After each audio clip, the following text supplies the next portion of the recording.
তো আমি একটা কমিউনিটি পোস্ট করেছিলাম যে তোমরা কোন ব্লগটা আগে দেখতে চাও, রথের মেলা, কালীঘাট ভ্রমণ নাকি দুটোই। তো আমি ভেবে রেখেছিলাম যেটাতে ভোট বেশি আর সেই ভিডিওটাই পোস্ট করব। বেশি ভোট এসেছিলো দুটো ব্লগ দেখার জন্য, তো এই ভিডিওটা আগে করেছিলাম। তা ভাবলাম এই ব্লগটা আগে পোস্ট করি, তারপরে কালীঘাট ভ্রমণটা পোস্ট করি। Hi everyone, welcome back to my channel and Facebook page. ব্লগটা স্টার্ট করেছিলাম আমি দুপুর থেকেই। আমার ভাই আর আমার ভাইপো, মানে আমার দাদার ছেলে, এরা দুজন রথ নিয়ে ঘুরবে। আরও ভাই বোন, ভাইপো, ভাইজি সবাই ছিল। যাই হোক, অবশ্যই এদের সাথে আমরাও ঘুরি। তো আমার দুই বৌদি আর আমি মিলে রথটাকে সাজাচ্ছিলাম, সাথে আমার মাও ছিল। এই যে জগন্নাথ, বলরাম, সুভদ্রাকে দেখছো, মূর্তিটাই প্রতি বছর দেওয়া হয় রথে। সত্যি বলতে আগে আমাদের বাড়িতে রথটা আনতো না। এই 2 থেকে ম্যাক্সিমাম 3 বছর, আমার ঠিক মনে নেই, আমার ভাইয়ের বায়নাতে রথটা আনা হয়েছিল।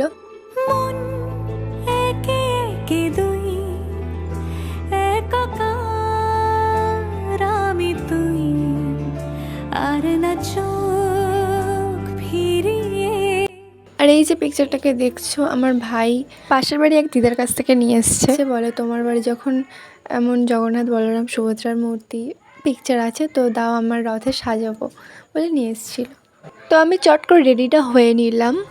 রথটা রাখা হবে আমাদের পাড়াতেই, কাকাদের বাড়ি। রথ নিয়ে মন্দির ঘুরতে ঘুরতে, পাড়া ঘুরতে ঘুরতে চলে যাব কাকাদের বাড়ি রথ রেখে আসতে। কাকাদের বাড়িটা হচ্ছে আমাদের জগন্নাথের মাসির বাড়ি। উল্টো রথের দিন করে আবার রথটাকে আমরা বাড়িতে নিয়ে আসি।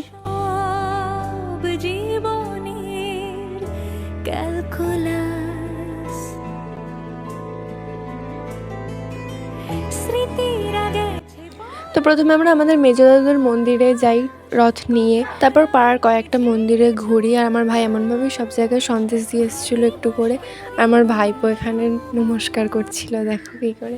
ও আমার ভাইকে কোনো মতে আগে রথের ধরি ধরতে দেবে না। ওর কাছে কথা হচ্ছে আমি আগে রথের ধরি তারপর তুই থাক আমার পিছনে, এমন একটা ব্যাপার। তারপর আমরা এখানে কাকাদের বাড়িতে চলে গেলাম। আর মাঝখানে আমি ভিডিও করতে ভুলেই গিয়েছিলাম, আর এখানে বাড়ি শেষ সময় খুনসুটি করছিলাম।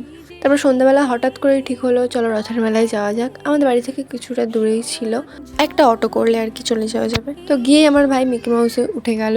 ও আর কি এইসব ওই মিকি মাউস, জাম্পিং এসব চাপতে খুবই ভালোবাসে। পরে জাম্পিং চেপেছিল, যেটা ভিডিওয়ে পরে দেখবে। আর আমরা 4 জন এখানে, আমার দিদি, আমি আর আমার 2 বৌদি উঠে গেলাম ময়ূর দোলনা হবে এটার নাম। আমি ঠিক এটার নাম জানি না, তো ময়ূরের মতো দেখতে, তাই আমি বলে দিলাম ময়ূর দোলনা। আমার মেলায় বেসিক্যালি দুটো জিনিসই ভালো লাগে, যেসব দোলনা টোলনাগুলো বসবে ওগুলো চাপতে হবে না, তবে একা না, সাথে থাকতে হবে কাউকে। যেমন এখন বৌদিরা ছিল বলেই আর দিদি ছিল বলেই আমি গিয়েছিলাম। আর এক হচ্ছে খাওয়া দাওয়া, কিন্তু কেনাকাটাটা আমার ঠিক মেলায় ভালো লাগে না। এগুলোর জন্য দোকান আছে।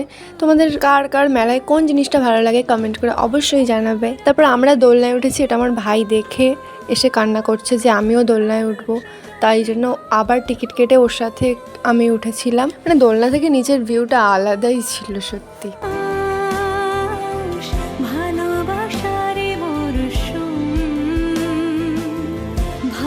তারপর আমরা পাপড়ি চাট খাচ্ছিলাম, আর এখানে আমার ভাই আর দাদার ছেলে মিলে জাম্পিং চাপছে। ও তো লাফাতেই পারছে না, আমার দাদার ছেলে শুধু বসে যাচ্ছে। শেষে আমার ভাই হাত ধরে ওকে নিয়ে গেছিল। আর আমার মা এসে এখানে জিনিসপত্র দেখছে, তবে আমরা কিছু কিনিনি। আমার ভাই বায়না করছিল। ছোটোবেলায় তো আমরাও বায়না করতাম, সবাই ছোটোবেলায় বায়না করে, তো ও ছোটো, ও বায়না করবেই। তারপর এখানে একটা হোটেলে এসে রোল, চাউ, মোমো, পকোড়া, যেটা পেরেছে আর কি, যার যেটা ভালো লেগেছে সেটা খেয়েছে। আর শেষে সবার জন্য আইসক্রিম ছিল।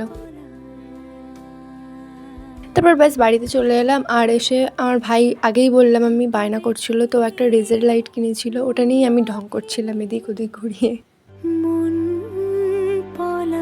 ভিডিওটা কেমন লাগলো অবশ্যই কমেন্ট করে জানিও। চ্যানেলটাকে সাবস্ক্রাইব করো, আর ফেসবুক থেকে হলে ফলো করে নিও। আজকের মতো টাটা।